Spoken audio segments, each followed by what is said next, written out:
Do you struggle making friends as an adult? Because it can be so hard. Today, we're going to talk about it. I'm Luna. I do weekly pep talks about self confidence, motivation, self expression, breaking the rules, and all the things like that. So, if you are interested in those types of things, then hit that like button because today we're going to be covering making friends in your 30s. And I am really excited to talk about this topic because it is something that surprisingly comes so natural to me. The funny thing is, though, is it's something that didn't always come natural because whenever I was younger, I was bullied. I basically made it my special interest to learn how to make friends.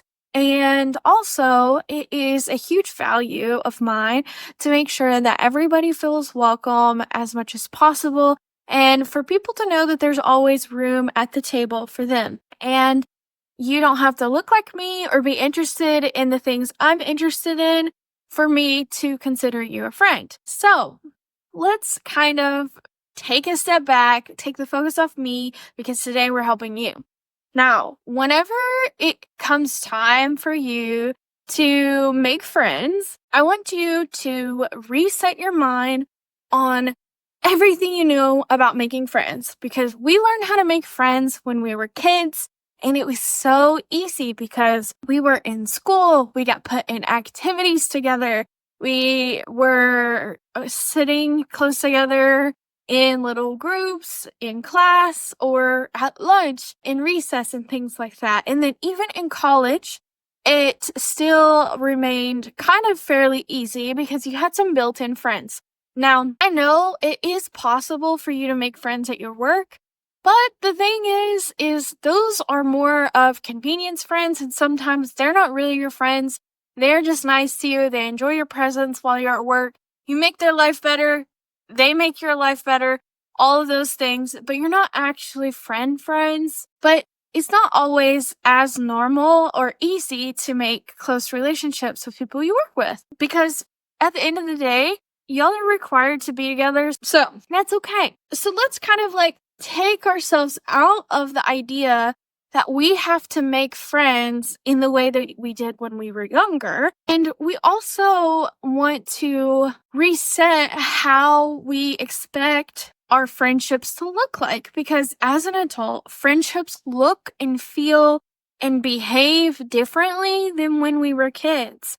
There are so many things that could be the same. I'm not saying that it's just completely different, but a lot of those expectations we had when we were kids are different now. And so what a successful, good friendship looks like in our head is not necessarily realistic as an adult for every friendship that you have. And that's okay. So one thing I like to remember, and is kind of hard for me, is instant BFFs is not the goal. And the goal is to find people to fulfill your social needs in different ways. We're going to talk all about fulfilling your social needs later in this video, so stick around if you're curious about that, but I want to get into more of how to make friends first. And then another thing that we should reset your expectations about is letting people lead a little bit and not trying to force any situations because you'll end up with better friendships and less disappointment along the way, I promise. So let's talk about where to find these friends. Now, as an introvert, I'm somebody that could stay home all the time and be so happy in my own little bubble, but I am outgoing. I do enjoy being social. I just like to do it for less time at a time. I don't know, that is a weird way to say it, but you get what I mean, right? So I made a list of places that I enjoy making friends, but your list could look different. So an example of some places that I would make friends would be at coffee shops that I like, bookstores or the library, any kind of activities or events that are put on by your community. So whether it is the art walk or a farmer's market or some kind of local meetup like Drink and Draw. I don't drink, but that's an example of a local meetup. Those are some of the places where I would imagine I can make friends. And the key to these places, whenever you're making your own list, is that you are going to places where like-minded people would likely show up. It's not always a given that you're going to find like-minded people at these places. In general, like, think of the types of businesses you're going to, the type of events, who's putting on those events, like who would be attracted to those places. That will help you find people that you would probably have a lot more in common with. So kind of start there.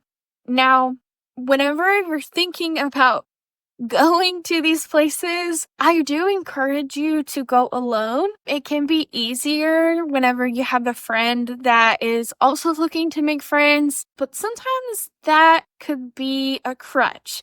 You can get in your comfort zone, you can kind of get to chatting and having a good time, and then you forgot to even be on the lookout for a new person. So part of this is finding comfort and spending time with yourself.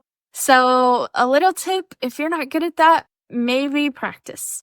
It gets easier over time. I love hanging out with myself. So if you don't, then let's work on that skill. Next, once you kind of have your list of where you might meet potential people, let's talk about how to actually spot people. This is kind of like more of an intuition thing, so you may have to learn this skill, and it may not be the best way for you, but I'm going to share my tips to help get you started. So sometimes you just see people that look cool. They look like they have a cool vibe about them, a cool aura, and they just seem open. That's a great start, but it's not always so obvious. So I like to pay attention to what they're wearing, what they're carrying, what they're doing, things like that. And so if they're wearing clothes that I really vibe with, or maybe you're at an event and you saw them walk away from a table that was selling Pokemon plush, for example, plushes. This is such a me thing. There's nothing wrong with Pokemon as a special interest, right? I like to pay attention to if I can figure out if they have any similar special interests to me, just based on what they're wearing, holding, carrying, or doing. Like, maybe they're carrying a book, and so you're like, ooh, I recognize that book. Or, oh, like, I've not seen that book, but it looks good.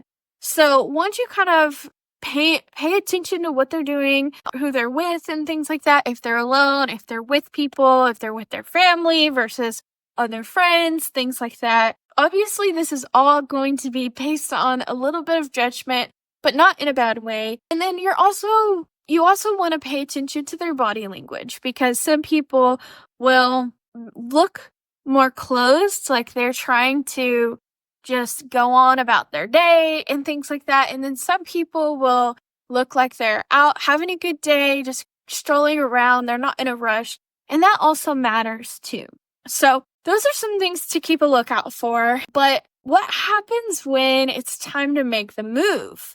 Now, this is the part that can be scary for some people, because you're afraid of rejection. You're afraid that it's going to be awkward, and you're afraid that they're going to think you're weird or whatever. It's just sometimes scary, and that is totally okay. And I can't promise you that feeling will ever go away, because I still feel those things sometimes. But here's the thing. People are usually also just as nervous to go up to others. And so I like to think of easy connection points that would lead to an open conversation. So it's always like the easy mode is complimenting them, and not just like, you look so cute, but saying something specific. So calling out if they have like a statement piece of jewelry, or maybe they have interesting style or something like that. You can say, I really love your necklace. Where did you get it? And so this is a very easy connection point to be like, to test the waters on if they're even open to having a conversation with a stranger without it being too forward, by just going up to someone and saying, can we be friends? And I've really found that people are very receptive to compliments. But you got to be careful here. You don't want to come off as flirty because you never know. They may think that you're into them, and we don't want that. We don't want to send mixed signals. So I definitely have come off as flirty before without realizing it. And I've learned that you just got to pay attention to how you're complimenting people so they don't get the wrong impression. Once you've kind of like established that they are open to talking, remember some of those other clues that you've been looking for before you walked up. And if they're reading a book, or if they are, they just walked away from that cute plushie table or whatever, you could say like, ooh, I like Pokemon too. I saw you looking at the Pokemon over there. I like Pokemon too. That is something that like segues into conversation, but maybe you're too nervous to segue into conversation. This is my tip for you. When I get nervous and feel awkward in front of strangers, but I'm trying to make a friend, I will call it out. I will be like, hey, I'm going to be real with you. It's kind of hard making friends as an adult. And the reason I'm over here is because I really like your vibe. And I just wanted to know if you wanted to like chat a little bit, if you're open to chat for a second. But you can also be like, I really like your vibe. And just see what they say. You can leave it hanging, something like that. And then based off of how the conversation is going, like judging their reaction, their replies, if they're just like, thank you, and then they kind of drop it and don't go in, that's your cue to hit the road. If they are like, oh my gosh, I appreciate it, and half the time they'll be like, I really love your shirt or your dress or whatever you're wearing, they'll compliment it, or your hair or something, they'll think of something to compliment back. And then that means that they're like kind of engaged. So if you can tell that their reaction and their replies feel more like a conversation, then it's okay to move forward. And it is okay if it feels awkward. But I know you're probably thinking like, great, we're having a conversation with a stranger. How do I like actually become their friend? You do not have to be like, hey, I'm looking for a new friend. You could just be like, hey, do you want to connect on social media?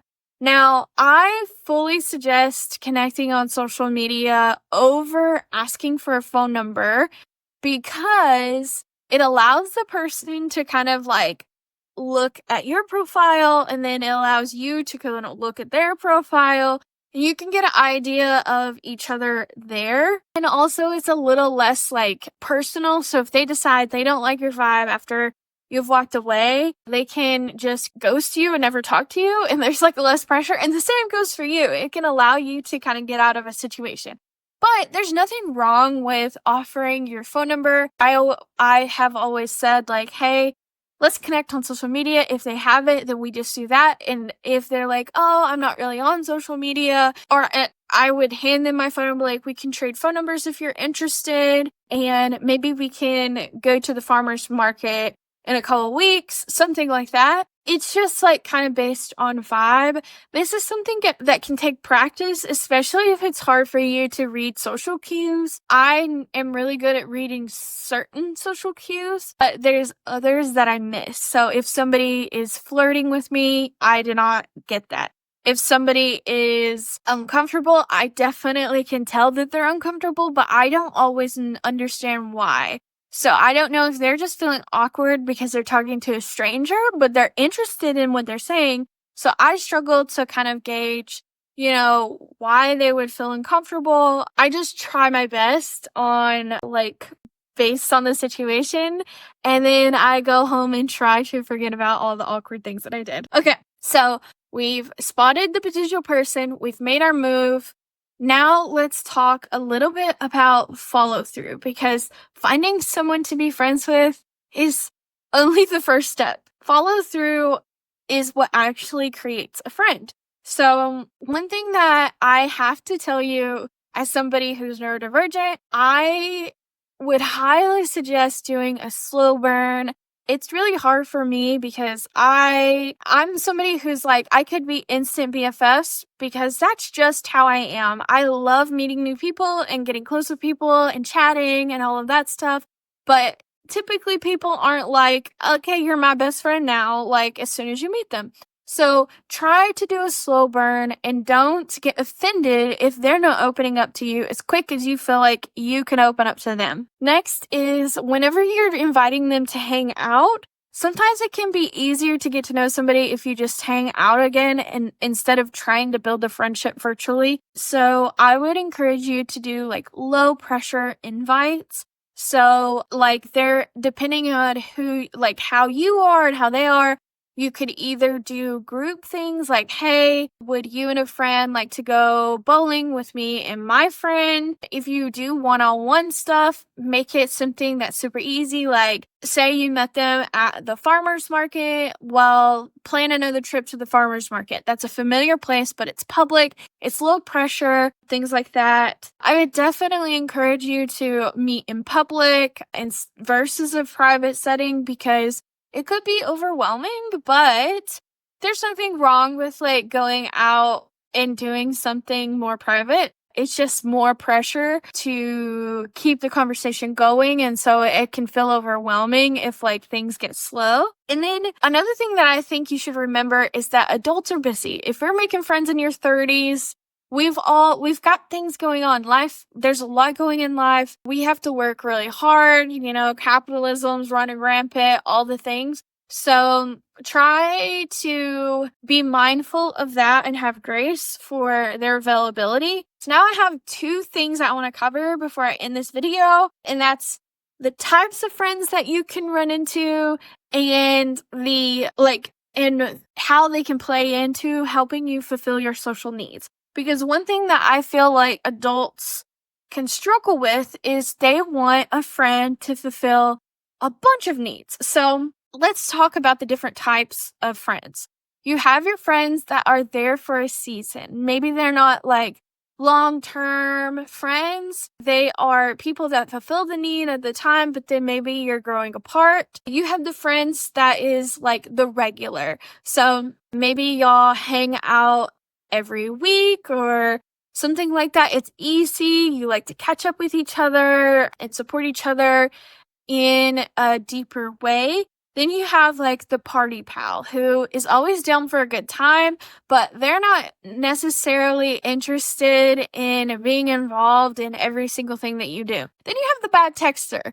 This friend is the one that I have the hardest time with because if you can't get in contact with them, it's hard to nurture those friendships and keep them alive. But I personally don't judge a bad texter because, to be honest, our phones and social media and all of that stuff can be so addicting and overrated. And I don't know what they're going through. And if they're not sharing with me openly, I'm just going to assume that we'll get together in the future. But I'm not relying on them to fulfill my needs in the way I would rely on my couch friend or my regular or my party pal or whatever. So let's talk about fulfilling needs. I love to have a variety of different types of friends to fulfill different needs as humans.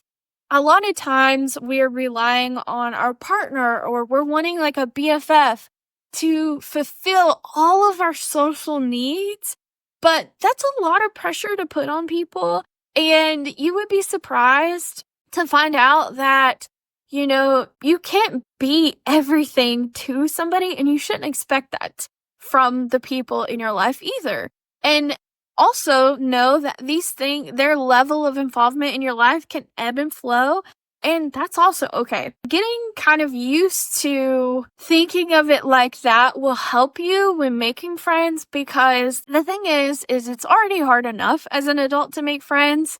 Whenever you understand how the dynamics of friendships work, then you won't be disappointed and you'll be able to spot actual good and bad friends. Bad friends isn't just somebody who ebbs and flows out of your life. A bad friend who's is causing drama, is making your life bad, who doesn't cheer you on, things like that. I would definitely say what you're looking for in friends to fulfill certain needs is helpful because maybe you have a friend who's your couch friend, but this person doesn't really like to go out to events, and you want somebody that will go to events with you, and so maybe you need a party pal. that takes the pressure off of your couch friend. You can still invite them, be like, hey, I'm going to this event. Are you down? And if they're like, I don't know, you could be like, no pressure. I have another friend I can ask. I just love you and I wanted you to be there, you to have first dibs. And then you can reach out to your party pal and y'all can go have a good time.